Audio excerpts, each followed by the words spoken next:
901 हैं, 2901। अब तक प्रदेश में जो लोग संक्रमित हुए थे उनमें से 4709 4709 पूर्णतः उपचारित होकर डिस्चार्ज किए जा चुके हैं।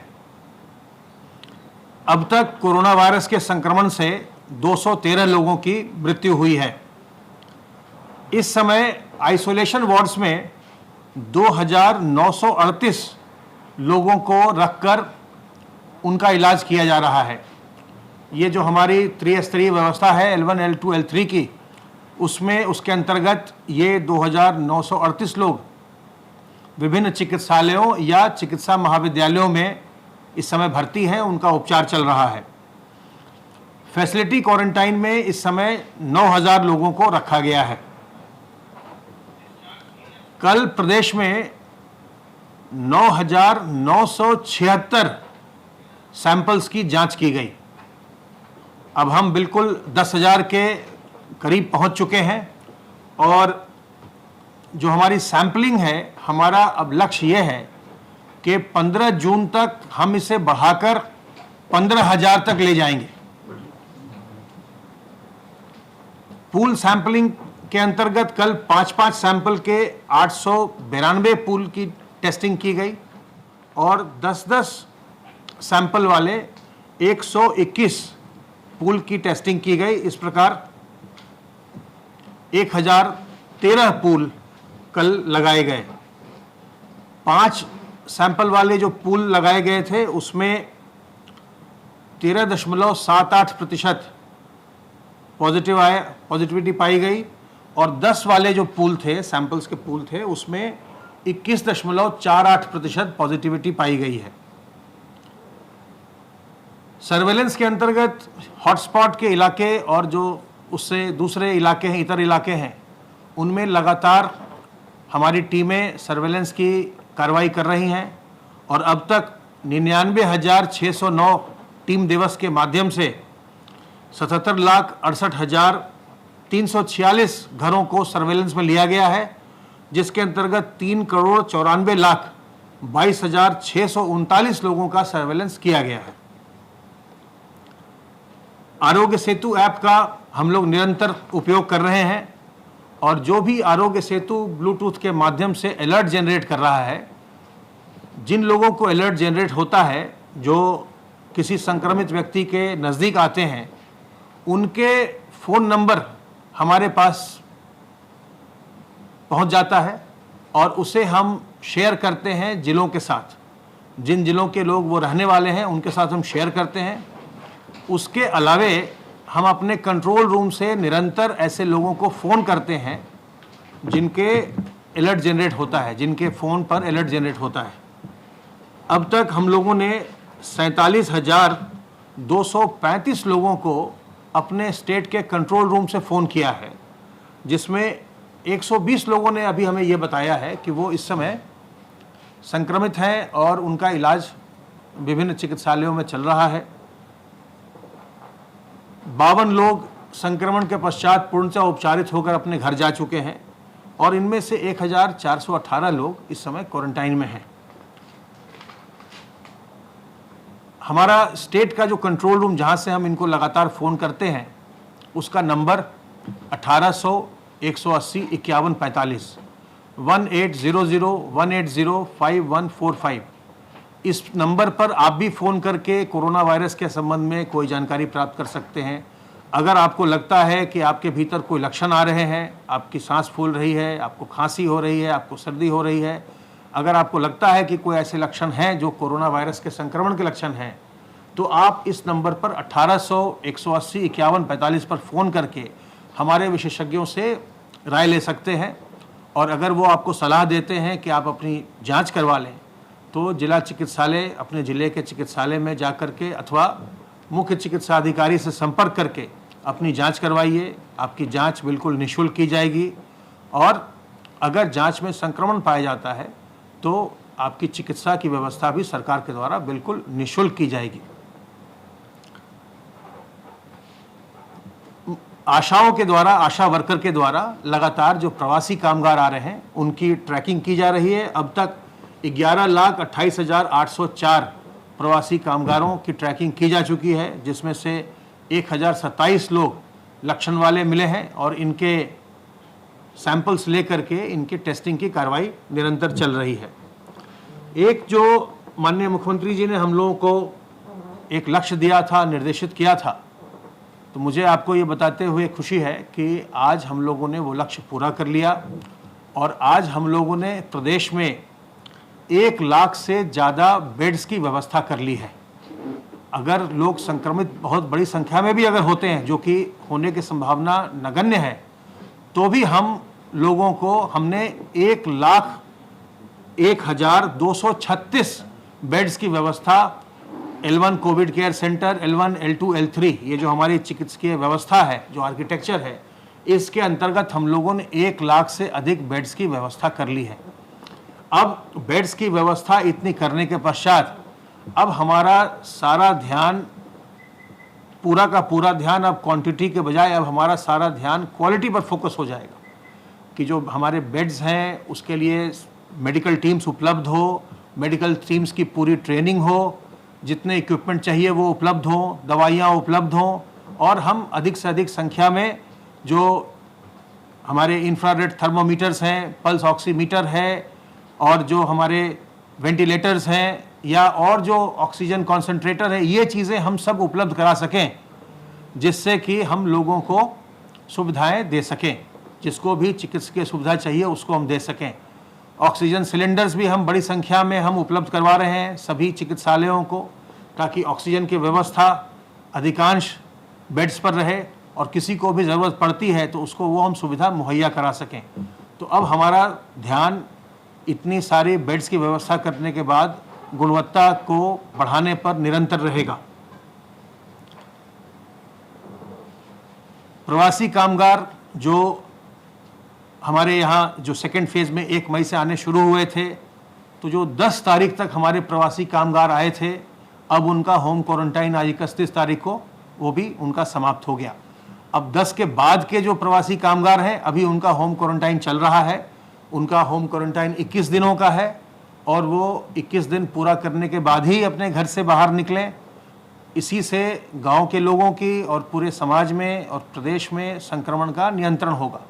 जो हवाई जहाज़ से प्रवासी आ रहे हैं या जो रेलवे से आने वाले हैं कल से, उनके लिए भी क्वारंटाइन की व्यवस्था है। मेरा आग्रह होगा कि आप सभी लोग अपने क्वारंटाइन का 100% पालन करेंगे और क्वारंटाइन का पालन नहीं करना एपिडेमिक्स एक्ट के अंतर्गत दंडनीय अपराध है। तो एक और जहां आप किसी प्रकार के दंडनीय अपराध करने से बचेंगे, वहीं आप जो लोक स्वास्थ्य है प्रदेश का, समाज का, उसके लिए भी आपका बहुत बड़ा कंट्रीब्यूशन होगा। अगर आप अपने घर के अंदर रहते हैं और होम क्वारंटाइन का पालन करने के बाद ही आप घर से बाहर निकलते हैं, तो आप स्वयं भी बचेंगे और अपने पास पड़ोसी को, अन्य लोगों को भी बचाएंगे।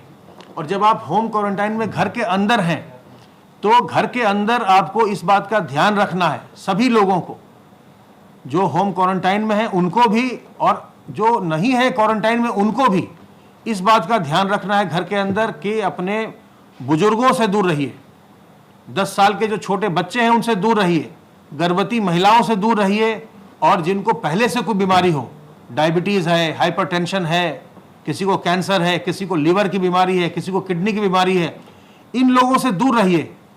इनको किसी भी हालत में हमें कोशिश करनी चाहिए कि इनको संक्रमण न हो। तो जो लोग भी इस तरह के हैं जिनमें रिस्क ज़्यादा होता है, उनको हमें बचाना है, खुद को भी बचाना है और उन्हें भी बचाना है। और इससे अपने आप को बचाने के लिए जो तरीके हैं, एक तो साबुन पानी से बार बार हाथ धोते रहना, साबुन पानी अथवा सैनिटाइज़र से बार बार हाथ को साफ करना। जब भी आप सार्वजनिक स्थल में जाएं तो अपने मुंह और नाक को ढकना, फेस कवर करना, चाहे आप मास्क से करें, चाहे आप रुमाल से करें, दुपट्टे से करें, गमछे से करें, लेकिन अपने मुंह और नाक को ढक के रखिए। और साथ ही साथ 2 गज की दूरी मेंटेन करिए। जहां भी आप जाएं लोगों से 2 गज की दूरी रखिए। इससे आप स्वयं भी संक्रमित नहीं होंगे, दूसरों को संक्रमित भी नहीं करेंगे। तो मेरा आपसे यही अनुरोध है कि इस बीमारी से घबराएं नहीं। अगर कोई किसी को ये संक्रमण होता है, कोई बीमार पड़ता है, उसके प्रति मन में कोई दुर्भावना मत लाइए, क्योंकि ये संक्रमण किसी को भी हो सकता है। न तो किसी जाति मजहब का ख्याल है संक्रमण को, न उम्र का ख्याल है। इसलिए किसी को संक्रमण हुआ उससे दुर्भावना मन में बिल्कुल मत लाइए, उसकी मदद कीजिए। और सरकार ने जांच और चिकित्सा की सुविधा बिल्कुल निःशुल्क उपलब्ध करवाई है, उसका लाभ उठाएं। और आज की जो सबसे बड़ी खबर थी वो मैंने आपको बताया कि अब हम लोगों ने प्रदेश में L1, L2, L3 की जो हमारी त्रिस्तरीय चिकित्सकीय व्यवस्था है, उसके अंतर्गत हमने 1 लाख से ज़्यादा बेड्स का प्रबंध कर लिया है। अब मैं अनुरोध करूंगा अपर मुख्य सचिव गृह से कि वो आगे की सब बातें आपको बताएं।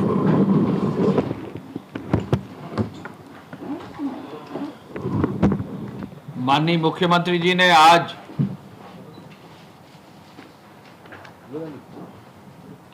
बैठक जो कोविड-11 की टीम 11 की बैठक थी, आज सुबह 10:30 बजे की। सबसे महत्वपूर्ण बिंदु था लॉकडाउन 4 के बाद 1 जून से जो भारत सरकार की कल गाइडलाइंस आई थी, उसके अनुरूप स्टेट गवर्नमेंट की गाइडलाइंस इशू करने का। मुख्यमंत्री जी ने एक एक बिंदु पर चर्चा करके जो अनुमति गाइडलाइंस की दी है वो अब जारी कर दी गई हैं। उसके बारे में मैं गाइडलाइंस के बारे में, जो नई गाइडलाइंस जारी हुई हैं और 30 जून तक जारी रहेंगी, उसके बारे में उन्होंने जो आदेश दिए हैं और स्टेट गवर्नमेंट की तरफ से जो जारी किया गया है, उस पर मैं आपको ब्रीफ करना चाहूँगा। जैसा आपको सबको विदित है कि 8 जून से जो धार्मिक स्थल हैं और पूजा स्थल हैं उनको खोला जाएगा। होटल, रेस्टोरेंट और अतिथि सत्कार की जो सेवाएं हैं वो भी 8 जून से खुलेंगी और शॉपिंग मॉल्स भी 8 जून से खुलेंगे। लेकिन इन तीनों व्यवस्था के लिए भारत सरकार की जो हेल्थ विभाग की जो गाइडलाइंस आएंगी और जो प्रदेश सरकार अपनी गाइडलाइंस जारी करेगा, उसके अनुरूप जो है ये 8 जून से ये खोलने की व्यवस्था होगी। द्वितीय चरण में भारत सरकार ने आदेश किया था कि समस्त स्कूल, कॉलेज, शैक्षिक संस्थान, प्रशिक्षण संस्थान, कोचिंग आदि के संदर्भ में ये जुलाई 2020 से खुलेंगे।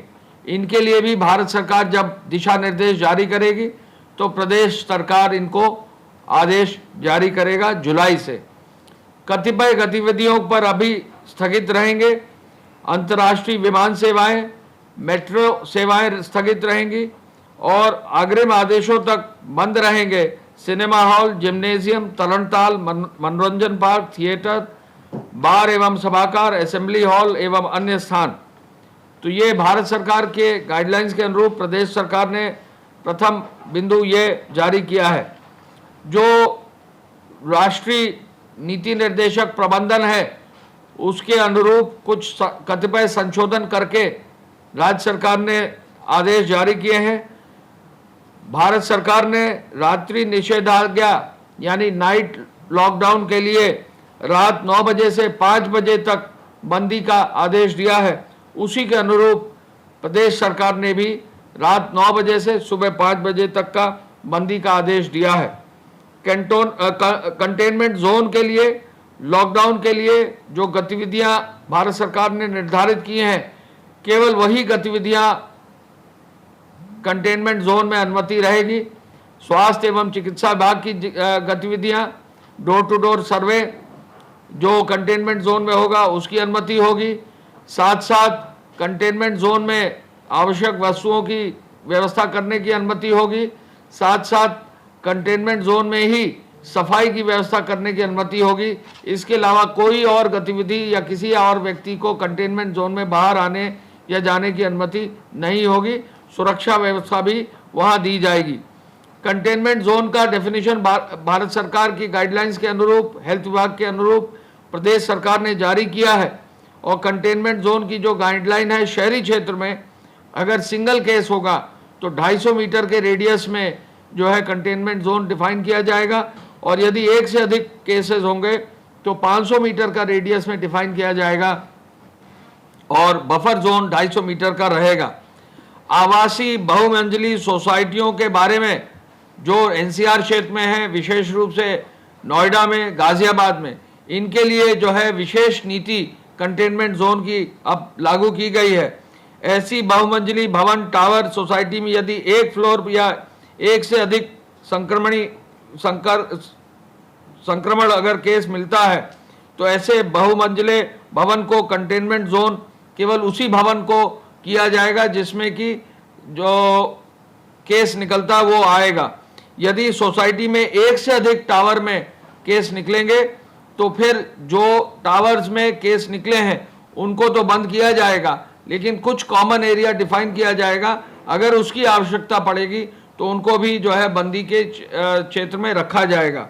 वाणिज्यिक औद्योगिक कार्यालय भवनों का यदि वहां पर कोई केस निकलता है तो कंटेनमेंट जोन जो उनमें बनाया जाएगा, उसमें जो कार्यालय है, औद्योगिक संस्थान है और वाणिज्यिक भवन है, उसको 24 घंटे के लिए बंद कर दिया जाएगा और 24 घंटे में उसको पूरा सैनिटाइज किया जाएगा। जिलाधिकारी और वहां के हेल्थ विभाग के लोगों के माध्यम से उसको पूरा सैनिटाइज किया जाएगा और 24 घंटे बाद फिर ऐसे भवनों को जो है पुनः डिसइंफेक्ट करके पूरा उसकी व्यवस्था सुनिश्चित करके उनको फिर खोला जाएगा। ऐसे भवनों को सैनिटाइज और डिसइंफेक्ट करने का खर्चा और कार्य भवन स्वामी को स्वयं वहन करना पड़ेगा। यदि कोई सक्रिय केस सिंगल फ्लोर में पाया जाता है तो वो केस अगर एक फ्लोर में है तो उसी फ्लोर को जो है केवल सील किया जाएगा, बाकी फ्लोर्स को सील नहीं किया जाएगा। और यदि मल्टीपल फ्लोर्स पर है तो पूरे टावर को सील किया जाएगा। ग्रामीण क्षेत्र में यदि एक केस है तो उस मजरे की आबादी के एरिया को ही सील किया जाएगा और यदि मल्टीपल केस हैं ग्रामीण क्षेत्र में तो जिन जिन मजरों में जहां केस हैं उन मजरों को ही केवल जो है सील किया जाएगा। इसके अलावा राज्य सरकार ने गौतम बुद्ध नगर और गाजियाबाद के एनसीआर क्षेत्र के लिए ये आदेश किए हैं कि एनसीआर क्षेत्र में जो वहां के लोक स्वास्थ्य हित की व्यवस्था है उसको सुनिश्चित करने के लिए वहां का जिला प्रशासन, वहां की पुलिस और वहां के हेल्थ डिपार्टमेंट के लोग जो भी अधिकारी जिम्मेदार हैं वो मिलकर पूरी व्यवस्था ऐसी बनाएंगे जिससे एनसीआर क्षेत्र में हमारा जो स्वास्थ्य की व्यवस्था है वो मजबूती से लागू रह सके। यानी नोएडा में, गाजियाबाद में, वहां पर जो भी प्रतिबंध लगाने हैं, जो भी व्यवस्था बनानी है, पासेस की व्यवस्था बनानी है, जो भी अन्य कार्रवाई सुनिश्चित करनी है, वो भारत सरकार की गाइडलाइंस को देखते हुए जो प्रतिबंध स्थानीय स्तर पर लगाने हैं वो नोएडा और गाजियाबाद के जिला प्रशासन, वहाँ के वरिष्ठ पुलिस के अधिकारी एवं वहाँ के वरिष्ठ जो है चिकित्सा विभाग के अधिकारी देंगे। ऐसा राज्य सरकार ने, प्रदेश सरकार ने, उत्तर प्रदेश सरकार ने निश्चित किया है। समस्त कार्यालयों के लिए आदेश अब ये है कि 100% अटेंडेंस होगी, लेकिन जो भी कार्यालय हैं उनमें 3 चरण में जो है कार्यालय खुलेंगे, यानी 3 पालियों में कार्यालय खुलेंगे। पहली पाली जो है वो सुबह 9 से 5 बजे की होगी, दूसरी पारी जो है 10 बजे से 6 बजे की होगी और तीसरी पारी जो है 11 बजे से शाम 7 बजे की होगी। यानी सोशल डिस्टेंसिंग फॉलो करके, मास्क का इस्तेमाल करके, सैनिटाइजर्स का इस्तेमाल करके, जहां भी आवश्यकता होगी तो वहां थर्मल स्कैनिंग सुनिश्चित करते हुए कार्यालयों को खोला जा सकेगा, लेकिन 100% अटेंडेंस जो है सरकारी कार्यालयों की सुनिश्चित की जाएगी। सभी प्रकार की औद्योगिक गतिविधियों को अनुमति दी गई है। औद्योगिक गतिविधि चालू करने के लिए औद्योगिक इकाइयों में thermal scanning, sanitization, face mask, face cover और सोशल डिस्टेंसिंग का तो पालन होगा ही होगा, लेकिन उद्योगों को एक छूट ये दी गई है कि रात्रि शिफ्ट जहां उद्योगों की चलाई जाती है तो रात्रि शिफ्ट में वहां सुरक्षित साधन यानी बस आदि की व्यवस्था यदि वहां के स्टाफ के लिए की जाती है तो रात्रि शिफ्ट की भी अनुमति रहेगी। पूरे प्रदेश में दुकानों को खोलने के लिए दुकानदारों को की व्यवस्था ये दी गई है कि वो फेस कवर, मास्क और ग्लव्स का भी इस्तेमाल करें। दुकानदार ग्लव्स का इस्तेमाल करें और साथ साथ सैनिटाइजर की व्यवस्था प्रत्येक दुकान में रहे। और स्थानीय स्तर पर हर जनपद में जिलाधिकारी, जिला प्रशासन को ये आदेश दिया है कि वो वहाँ के व्यापार मंडल के वरिष्ठ लोगों के साथ, वहाँ के सभी जनप्रतिनिधियों के साथ बैठकर हर जिले में कैसे दुकानें खुलेंगी ये व्यवस्था सुनिश्चित करने का निर्देश दिया गया है। बाजार जो भी है, समस्त बाजार वो सुबह 9 बजे से रात्रि 9 बजे तक खुलेंगे, यानी बाजारों को खोलने की व्यवस्था की गई है। और बाजारों में सोशल डिस्टेंसिंग का पालन जरूर हो, इसलिए समय बढ़ा दिया गया है, क्योंकि कम समय अगर बाजार खुलती है तो भीड़ ज़्यादा होती है। बाजारों को स्प्रेड किया गया है और सुबह 9 बजे से रात 9 बजे तक मुख्यमंत्री जी ने कहा है कि बाजारों को अब खोल दिया जाए भारत सरकार की गाइडलाइंस के अनुरूप। सुपरमार्केट खोलने का भी निर्देश मुख्यमंत्री जी ने दिया है। यदि कोई सुपरमार्केट है या कोई मार्केट ऐसी है जिसमें कई दुकानें हैं, तो उनको जो है खोलने का, सुपरमार्केट सिंगल ब्रांड की अगर सुपरमार्केट है तो उनको खोलने का निर्देश उन्होंने दिया है। उस पर भी सोशल डिस्टेंसिंग, मास्क और ग्लव और सैनिटाइजेशन करने की व्यवस्था है। सब्जी मंडियों के लिए मुख्यमंत्री जी ने आदेश दिया है कि सब्जी मंडी जो थोक की मंडी है वो सुबह खुल जाएं, और सब्जी मंडी दिन में सुबह जो रिटेल का काम है वो सुबह 6 से 9 बजे तक कर लें। लेकिन फल सब्जी मंडियों के लिए उन्होंने आदेश ये दिया है कि सुबह 8 बजे से रात 8 बजे तक, यानी 12 घंटे तक पूरी फल सब्जी मंडी खुली है, जिससे कि सोशल डिस्टेंसिंग का पालन हो, किसी को कोई दिक्कत ना हो। साप्ताहिक मंडियों को खोलने के लिए शहरों में मनाही है, ग्रामीण क्षेत्रों में सोशल डिस्टेंसिंग के साथ खोली जाएंगी। मिठाई की दुकान खोलने का निर्देश पहले ही था, लेकिन वहां बैठकर खाने की व्यवस्था नहीं होगी। बारात घर खोलने की अनुमति राज्य सरकार ने दे दी है, लेकिन बारात घर खोलने की अनुमति इस शर्त के साथ है कि अनुमति पहले ली जाएगी और 30 लोगों तक ही सीमित किया जाएगा। यानी बारात घर में, शादी घर में 30 लोगों से ज़्यादा नहीं होंगे। बारात घर में एक विशेष रूप से निर्देश मुख्यमंत्री जी ने दिया है, कोई भी असला लेकर किसी भी बारात घर में नहीं आएगा। शादी ब्याह में कोई भी अगर हवाई फायरिंग या हर्ष फायरिंग कहीं करता है, बहुत सख्त कार्रवाई करने का उन्होंने निर्देश दिया है। इस शर्त के साथ की अनुमति रहेगी, इस शर्त के साथ 30 लोगों से ज़्यादा नहीं होंगे, और ये शर्त भी लगाई जाएगी कोई असला लेकर नहीं आएगा तो बारात घर और शादी घर खोलने की अनुमति दी गई है। स्ट्रीट वेंडर और पटरी व्यवसायियों के लिए जो है विशेष व्यवस्था करते हुए ओपन स्पेसेस में उनको ग्लव्स, फेस मास्क और सैनिटाइजर के साथ खोलने की अनुमति है। राज्य सरकार ने सैलून, ब्यूटी पार्लर के लिए विशेष आदेश दिए हैं कि वो भी सोशल डिस्टेंसिंग के साथ खोले जाएंगे, लेकिन जो वहां पर काम करने वाले लोग हैं उनको फेस मास्क का इस्तेमाल करना होगा, और कोई भी टॉवल या कोई भी कपड़े का इस्तेमाल बार बार नहीं कर सकेंगे। यदि कोई कपड़ा या टॉवल का इस्तेमाल करते हैं तो उसको वन टाइम ही इस्तेमाल कर सकते हैं, या तो वो डिस्पोजेबल सामान का इस्तेमाल करें, कोई भी चीज़ का रीयूज ना करें। सैलून और ब्यूटी पार्लर और बार्बर शॉप्स में ये विशेष निर्देश राज्य सरकार के हैं, जिससे कि संक्रमण से कहीं ना कहीं बचा जा सके। नर्सिंग होम और प्राइवेट अस्पतालों की इमरजेंसी की और ओपीडी की जो है छूट इस शर्त के साथ है कि प्रदेश सरकार में और जनपद स्तर पर जो स्वास्थ्य विभाग की अनुमति है उसके साथ वो चालू कर रखेंगे।